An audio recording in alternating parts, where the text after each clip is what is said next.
परेशानियां हमारे शक्ति को बढ़ाती हैं। आइए इस कहानी के माध्यम से समझते हैं कि कैसे परेशानी हमारे शक्ति को बढ़ाएगी।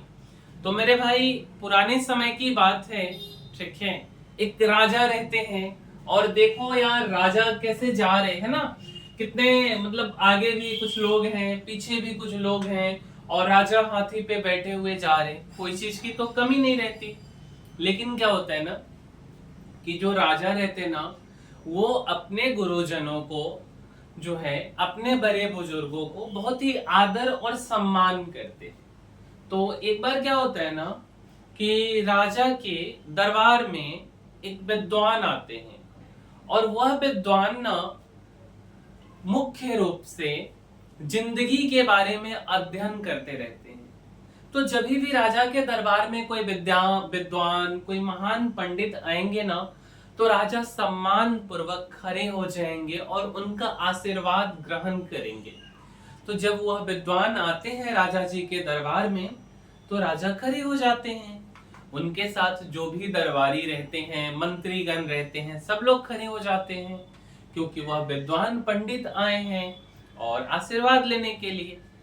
तो फिर क्या होता है ना कि वह पंडित जी आशीर्वाद देते हैं महाराज को कि शत्रु चिरंजीवी होवे या शत्रु चिरंजीवी भव। मतलब जो राजा हैं, उनके जो शत्रु है ना, वह मतलब चिरंजीवी होवे, मतलब वह दीर्घ आयु हो, मतलब वह लंबे समय तक जिए। अब इस बात को सुन करके राजा को आता है बड़ा क्रोध। अब क्रोध आता है, लेकिन यार विद्वान हैं, पंडित हैं, उनके संस्कार में ऐसा नहीं है कि विद्वान पंडितों का अनादर करना है। तो अपने गुस्सा पे महाराज संयम रखते हैं। लेकिन कुछ जो दरबारी रहते हैं, जो उस पंडित को, उस विद्वान को पसंद नहीं करते ना, वह मंद मंद मुस्कुराने लगते हैं कि चलो आज तो इस राजा को सही जो है कि आशीर्वाद दिया है यह पंडित। और कुछ लोग यार आश्चर्यचकित हो जाते हैं, कुछ मंत्री, कुछ दरबारी। फिर पंडित जी ना, जो महान विद्वान रहते हैं, वह तो जिंदगी पे अध्ययन करते रहते हैं, हर एक चीज को भांप लेते हैं कि आखिर क्या हमने कह दिया। तो वो बोलते, महाराज मैंने आपको कुछ दिया और आपने स्वीकार नहीं किया। तो राजा बोलते, महाराज हम कैसे स्वीकार करें, पंडित हम कैसे स्वीकार करें, आदरणीय जो भी हैं, कैसे स्वीकार करें।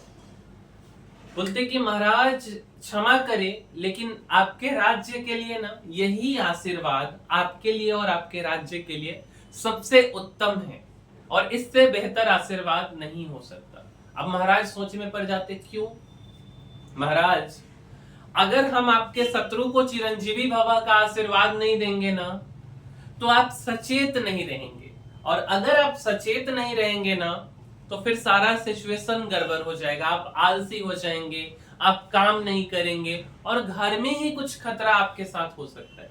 लेकिन अगर आपके शत्रु लंबे समय तक जिएंगे, तो आप उसी के हिसाब से योजना बनाएंगे, उसी के हिसाब से युद्ध करेंगे, बार बार अपने आप को रीडिफाइन करेंगे, मॉडिफाई करेंगे।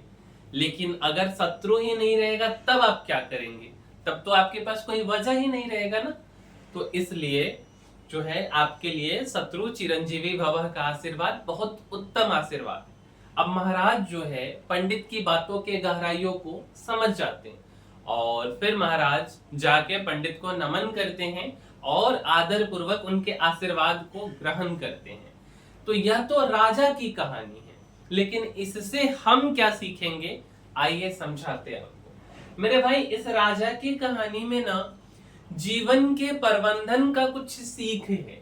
सबसे पहला सा क्या सीख है, देखिए, सबसे पहला सीख है ना कि अगर आपके जीवन में चुनौती आता है ना मेरे भाई, चुनौती संघर्ष आता है ना, हम लोग डर जाते, लेकिन चुनौतियां ही जीवन की असली शिक्षक है। अगर आपके जीवन में चुनौती आएगा ही नहीं, तो आप फिर जीवन का मतलब क्या रह जाएगा, है ना।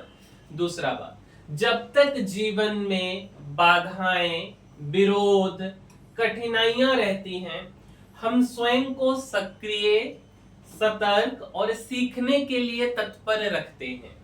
यही मुश्किल हमारी योग्यता को निखारती है, ठीक वैसे ही जैसे आग में तपकर ना, जब आग में आप सोना को तपाओगे ना, सुनार आग में तपा तपा के सुंदर अंगूठी, हार, माला, जो भी होता है सोना का सामान, वस्तु बनाते हैं।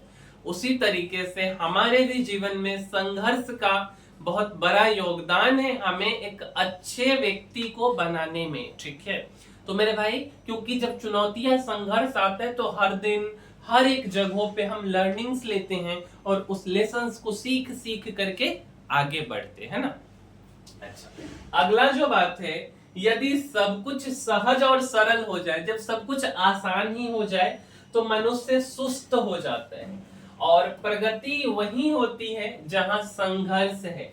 हर कठिनाई हमें बेहतर बनने का अवसर देती है। जब कठिनाई आएगा नहीं तो आप मेहनत करोगे नहीं, और जब मेहनत करोगे नहीं, प्लेट में अगर खाना मिल गया आपको, खा पी के प्लेट को खसका दोगे। लेकिन खाना जब मिलेगा ही नहीं तो खाना के लिए राशन लाओगे, खाना बनाओगे, खाओगे, फिर प्लेट धोओगे, है ना। लेकिन मिल गया तब तो सब गया। और ये जो प्रोसेस है ना, इस प्रोसेस में भी आपको बहुत सारी कुछ लर्निंग्स मिलेंगी, है ना।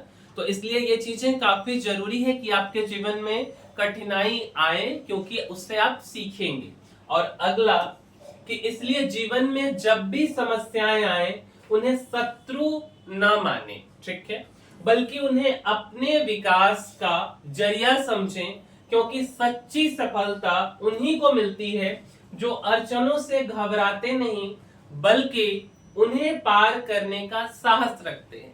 तो मेरे भाई, जो भी चीजें हैं, संघर्ष, चुनौतियां आपके जीवन में आती जाती रहेंगी, उससे घबराना नहीं है। मानते हैं कि यह कहना आसान होता है, बट सच्चाई भी यही है मेरे भाई।